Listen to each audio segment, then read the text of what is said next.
ఎడారిలో సెలయేర్లు. మార్చ్ 24వ తేదీ కొరకు రాయబడిన ఈ భాగాన్ని మీకు చదివి వినిపిస్తున్నది సహోదరుడు పాల్ సుందరం. అప్పుడు యాకోబు, నా తండ్రివైన అబ్రహాము దేవా, నా తండ్రివైన ఇస్సాకు దేవా, నీ దేశమునకు నీ బంధువుల యొద్దకు తిరిగి వెళ్ళుము. నేను నీకు మేలు చేసేదనని నాతో చెప్పిన యెహోవా, దయచేసి నన్ను తప్పించము. ఆదికాండ గ్రంథము 32వ అధ్యాయము 9 నుండి 11 వచనముల సమాహారం. ఈ ప్రార్థనలో ఆరోగ్యకరమైన లక్షణాలు చాలా ఉన్నాయి. మన ఆత్మీయ అంతరంగాన్ని శ్రమల కొలిమిలో కరిగించి ఇలాంటి ప్రార్థన మూసలో పోయాలి. యాకోబు దేవుడు చేసిన వాగ్దానాన్ని ఉదహరించడంతో మొదలుపెట్టాడు ప్రార్థన. నువ్వు మాట ఇచ్చావు కదా అని 2 సార్లు ఈ ప్రార్థనలో అన్నాడు. ఇలా అనడంలో దేవుణ్ణి బొట్టలో వేసుకున్నట్టే అయ్యింది. తన వాగ్దానాల ద్వారా దేవుడు మన అందుబాటులో ఉంటాడు. దేవా, నువ్వే అన్నావు కదా అని మనం ప్రార్థిస్తే ఆయన కాదనలేడు. తాను మాట ఇచ్చిన ప్రకారం నెరవేర్చవలసిందే. హేరోదు రాజే తను ఇచ్చిన మాటకి కట్టుబడి యోహాను తల నరికించాడు కదా. ఇక దేవుడు మాట తప్పడం ఎలా సాధ్యం?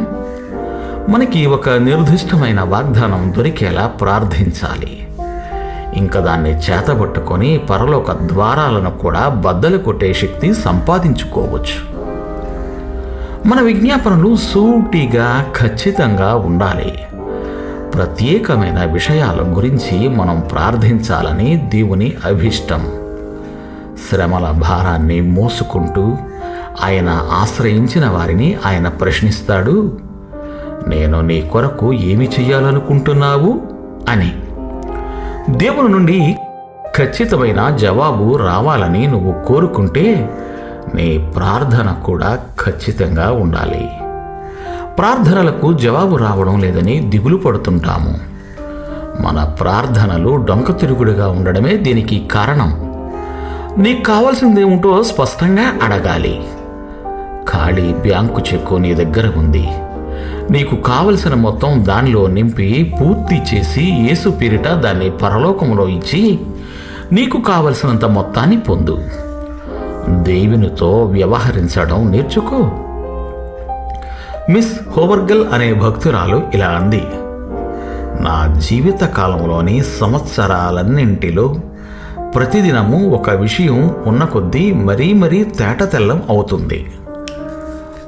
దేవుని మాటను గురించి శంకలు లేకపోవడము, ఆయన అన్న మాటలను తప్పక నెరవేరుస్తాడని నమ్మడం, తన నీతిని కృపను కనపరిచే ఆయన పలుకులను స్వీకరించడం, ఆయన వాగ్దానాలను ప్రతి అక్షరము యథాతథంగా నమ్మి నిరీక్షించడం, ఇవే క్రైస్తవ జీవితంలో గోచరమయ్యే శక్తి ఉత్సాహాల వెనుక రహస్యాలు. క్రీస్తు మీకిచ్చిన మాట, వాగ్దానం, ఆయన మీకోసం చేసిన త్యాగం, ఆయన రక్తం, వీటన్నిటినీ వెంట తీసుకువెళ్ళండి. పరలోకపు ఆశీర్వాదాలు మీకు దక్కకుండా ఎవరు కాదంటారో చూద్దాం. దేవుడు మిమ్ము దీవించుగాక. ఆమెన్. ఆమెన్.